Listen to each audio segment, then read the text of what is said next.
The howling starts before the kennel door even opens. It's not barking, not growling. It's the sound of panic. Staff flinch as the dog throws himself against the back wall, tail tucked, eyes wide with terror. Every movement from a human sends him into a frenzy, and when someone reaches out to touch him, he cries. The new rescue has no name yet, just a number, on a metal tag. Pulled from a hoarding case, 30 dogs stuffed into a single trailer, feces, rot, bones poking through fur. Some didn't survive. He did. But what's left is barely a dog at all. He doesn't bite. He doesn't growl. He just shakes and sobs if you get too close. Volunteers try every trick. Soft voices, slow hands, hot dogs from the palm. Nothing works. He cowers, body flattened, eyes darting like prey. The staff vet rules out injury. There are old scars, but no new ones. It's not his body, she says gently. It's his mind. After 3 days, they move him to the isolation ward. Too many other dogs, too much noise, too much everything. He stops eating, stares at the wall. A kennel tech whispers, "He's shutting down." And they all know what that might mean. Shelters don't like to talk about euthanasia. But they don't have endless space, not when dozens more arrive every week. He's labeled behaviorally at risk, a quiet code, a countdown. They place a red sticker on his kennel file. A final appeal is posted to the internal volunteer board. Does anyone want to try one more time? But everyone's already tried. Then Thursday comes. A school group arrives for a community education tour. 5th graders, mostly noisy, shuffling past kennels, oohing and ahing at the puppies. Except one kid, quiet, small, a little behind the others. He walks slower, keeps his hands in his hoodie pocket. His name is Liam. While the others watch the trainer demonstrate how to teach sit, Liam drifts down the corridor. He stops in front of kennel 43.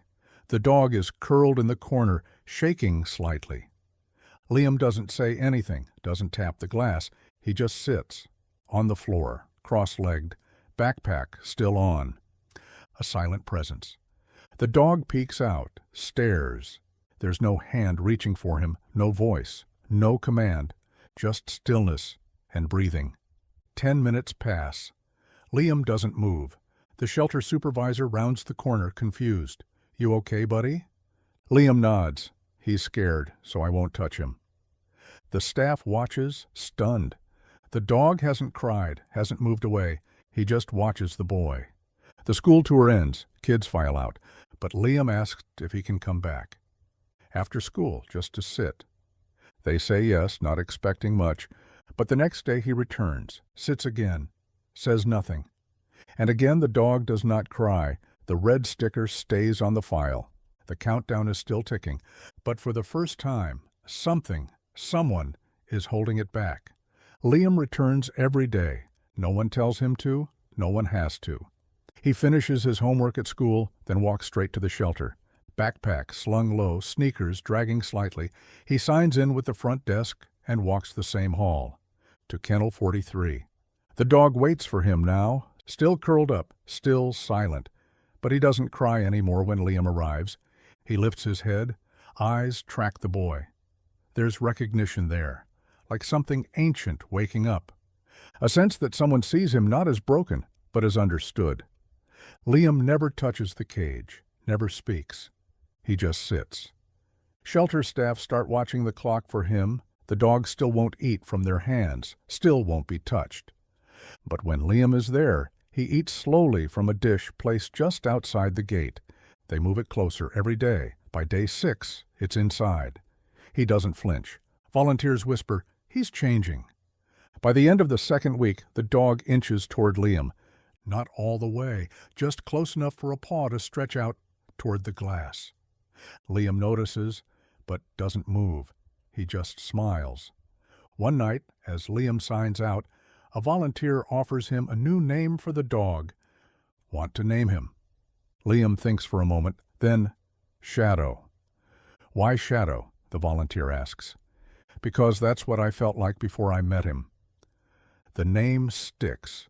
Shadow begins to respond to it. Ears perk slightly, a tail twitch, The kennel isn't silent anymore. It's still, but not empty. There's anticipation in the air now, a thread of connection stretching taut and quiet between them. But one afternoon Liam hears something he wasn't meant to. The staff are talking in low voices behind the front desk. I thought he was improving. Look at his file. He's still considered behaviorally unsound. If we get 5 more dogs next week, we're out of space. We don't want to do it, but if no one steps up... Liam doesn't breathe. He walks out the door without saying goodbye. Shadow watches, waits. But the boy doesn't return the next day, or the day after. The kennel goes still again. Shadow stops eating. The countdown begins again. 3 long days pass. The shelter feels colder without Liam. The hall where he used to sit is quiet, and Kennel 43 is still again. Shadow hasn't eaten. He hasn't approached anyone. He barely lifts his head. Volunteers leave food just inside the gate, but it sits untouched. His ribs show more clearly each day. Then, on the 4th afternoon, Liam returns. He doesn't smile, doesn't wave. His steps are slow, hands stuffed in his hoodie. The shelter supervisor nearly gasps when she sees him. "Liam," she says, "he hasn't moved since you left." Liam doesn't answer. He just walks to the kennel and sits down in the exact spot he always did. The boy whispers, "I'm sorry." The dog lifts his head. Their eyes meet, raw, tired, but locked.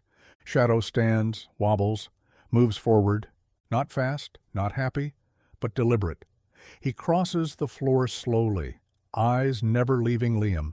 He stops at the bars, inches closer. His nose presses through the gate. Liam lifts his hand, trembling, not to pet, just to offer it. Shadow doesn't cry. He leans into the hand. Ears twitch. His breathing deepens. And then he rests the side of his head against the boy's fingers. A volunteer gasps. Another one starts filming. The moment is delicate, impossible, sacred. A dog that couldn't bear human contact, choosing it, not just tolerating, but seeking it, because the only person he trusts is a kid who refuses to push. Liam smiles for the first time. "Hi, buddy." The staff quietly update Shadow's file. Behavioral note changed from aggressive trauma response to bonded exception. But the red sticker stays, and so does the deadline. That night, the boy begs his foster parents again. "Please, he's not just a dog, he's me." But they're still not approved for animals. Licensing delays, background checks. "We want to help," they say, "but we can't." The next morning, Liam does something desperate. He draws a poster. Big block letters, "Please help Shadow. He will die without a home." He tapes it to the school fence, hands copies to neighbors, sends emails to rescues. One rescue finally responds.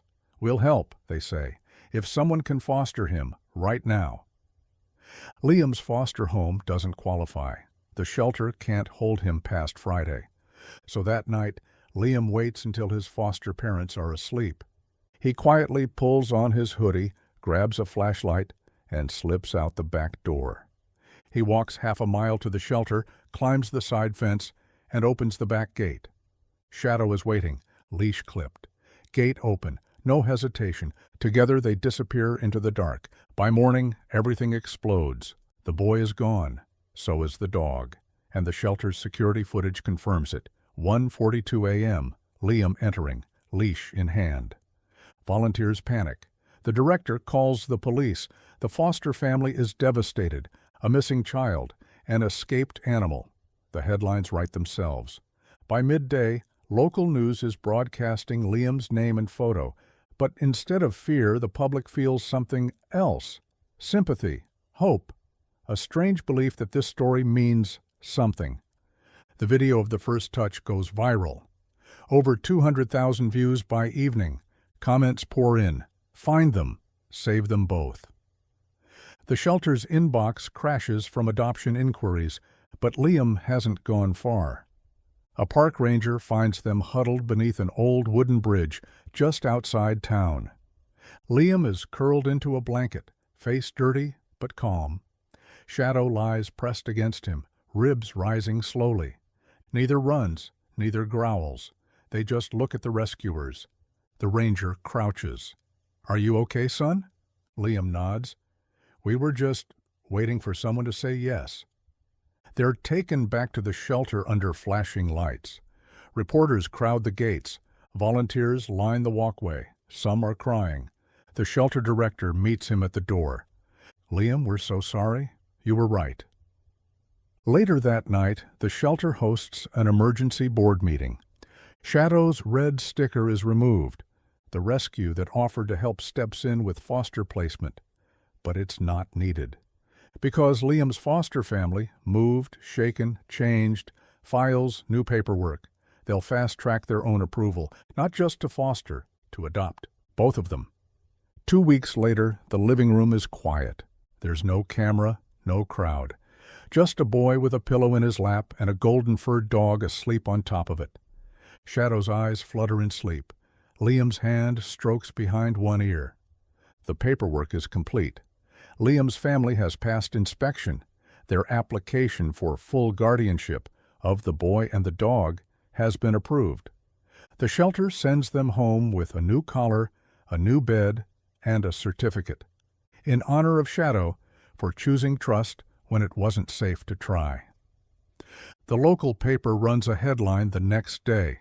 "Boy saves dog, dog saves boy, the bond that changed a town."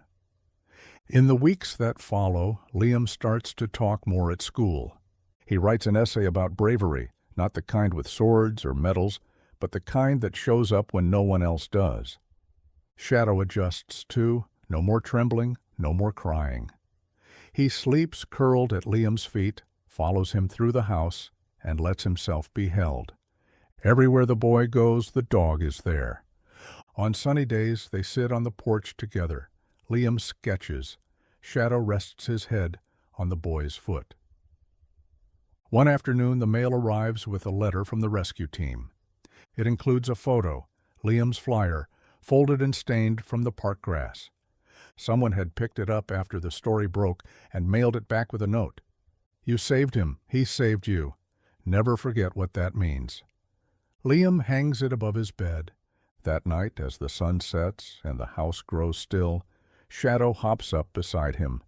No fear, no flinch, just love. Some rescues don't start with a leash. They start with silence. And someone willing to simply sit beside the pain. Shadow was a dog no one could reach. Until one boy didn't try to fix him. He just showed up. And when the world nearly failed them both, they chose each other. If this story moved you, please like and subscribe. Share your own rescue story in the comments. Help us spread the truth. Sometimes the most broken souls make the strongest bonds. And remember, never underestimate what quiet love can do.